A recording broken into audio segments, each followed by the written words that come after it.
یا ایھا الذین آمنوا کونوا قوامین للہ شہداء بالقسط ولا یجرمنکم شنآن قوم علی الا تعدلوا اعدلوا هو اقرب للتقوی۔ اسلام نے ماننے والوں کو دہشت گردی کی تعلیم دیتا ہے، ظلم و زیادتی کی تعلیم دیتا ہے، جور و ظلم کی تعلیم دیتا ہے۔ کہنے والے سنیں، یہاں پر اللہ تعالی مذہب اسلام کے پیروکاروں سے کیا فرما رہا ہے، اہل ایمان سے کیا فرما رہا ہے؟ اے ایمان والو، اللہ کے حکم پر خوب مضبوط طریقے سے قائم ہو جاؤ۔ اللہ نے جن جن باتوں کا تمہیں حکم دیا ہے ان باتوں پر مضبوطی سے قائم ہو جاؤ، انصاف کے ساتھ گواہی دیتے ہوئے۔ آگے کیا فرما رہا ہے؟ وَلَا يَجْرِمَنَّكُمْ شَنَآنُ قَوْمٍ عَلَىٰ أَلَّا تَعْدِلُوا۔ کسی قوم سے دشمنی ہے، کسی آدمی سے بغض ہے، کسی آدمی کو تم پسند نہیں کرتے، کسی آدمی سے تمہیں عداوت ہے، تو یہ عداوت، یہ دشمنی کہیں تمہیں اس کے ساتھ ناانصافی کرنے پر نہ ابھارے۔ اگر کسی قوم کو تم ناپسند کرتے ہو، کسی فرد کو تم ناپسند کرتے ہو، تو تمہارا یہ ناپسند کرنا تمہیں اس پر ظلم کرنے پر نہ ابھارے، اس بات کا خیال رکھو۔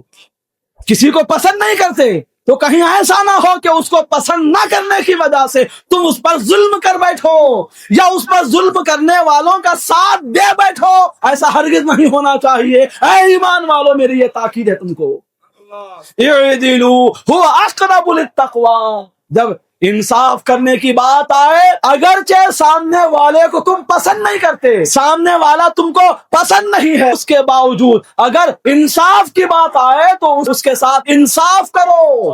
یہ انصاف کرنا تقوی سے زیادہ قریب ہے۔ ان اللہ خبیر بما تعملون، بے شک اللہ تعالیٰ تمہارے اعمال سے باخبر ہے۔ دیکھا آپ نے، یہ ہے اسلام کی تعلیم۔ نفس تو کہے گا کہ اس آدمی کو میں پسند نہیں کرتا، اب یہ اچھا موقع ہے اس سے بدلہ لینے کا۔ نفس تو ابھارے گا تم کو اس کو تباہ و برباد کرنے کا، اسے کورٹ کچہری کے کیس میں مبتلا کر دینے کا بہترین موقع ہے۔ تمہاری جھوٹی گواہی کی وجہ سے یا تمہارے کسی اقدام کی وجہ سے وہ مصیبت میں پڑ سکتا ہے، لیکن خبردار، تمہیں چاہیے کہ اپنے اس نفس کی خواہش کو پیروں تلے روند کر اس کے ساتھ تم انصاف کے تقاضے کے مطابق سلوک کرو۔ یہ ہے اسلام کی تعلیم۔ اس تعلیم انصاف سے یہ پتا چلا کہ اسلام میں ظلم و جور کی کوئی جگہ نہیں ہے، دہشت گردی کے لیے کوئی مقام نہیں۔ ایک مقام پر مولا تعالیٰ واضح الفاظ میں یہ بات ارشاد فرما رہا ہے، لا ینہاکم اللہ عن الذین لم یقاتلوکم فی الدین ولم یخرجوکم من دیارکم ان تبروہم وتقسطوا الیہم ان اللہ یحب المقسطین۔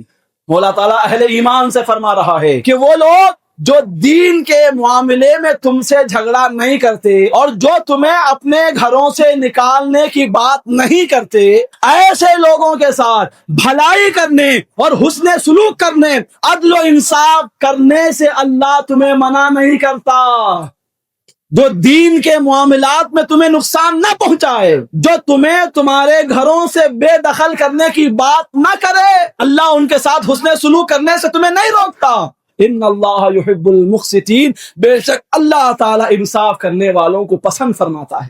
تو یہاں کیا بتایا جا رہا؟ کافر ہے، مشرک ہے، لیکن وہ دین کے معاملات میں تمہیں نقصان نہیں پہنچاتا۔ کافر ہے، مشرک ہے، تمہارے دین کا ماننے والا نہیں ہے، لیکن تمہیں تمہارے گھروں سے نکالنے کی بات نہیں کرتا، تو ایسوں کے ساتھ بھلائی کرنے، انصاف کرنے اور ان کے ساتھ عدل و انصاف کے تقاضے کو پورا کرنے سے اللہ تمہیں نہیں روکتا۔ یہ اسلام کی تعلیم ہے۔ یہاں اسلام کہاں کہہ رہا ہے کہ جو تمہارے مذہب کا ماننے والا نہیں ہے اسے قتل کر دو، جو تمہارے مذہب کا ماننے والا نہیں ہے، جو کلمہ پڑھنے والا نہیں ہے، اسے صفحے ہستی سے مٹا دو، زمین پر رہنے کا اسے کوئی حق نہیں ہے۔ یہاں اسلام کہاں کہہ رہا ہے، کہاں تعلیم دے رہا ہے؟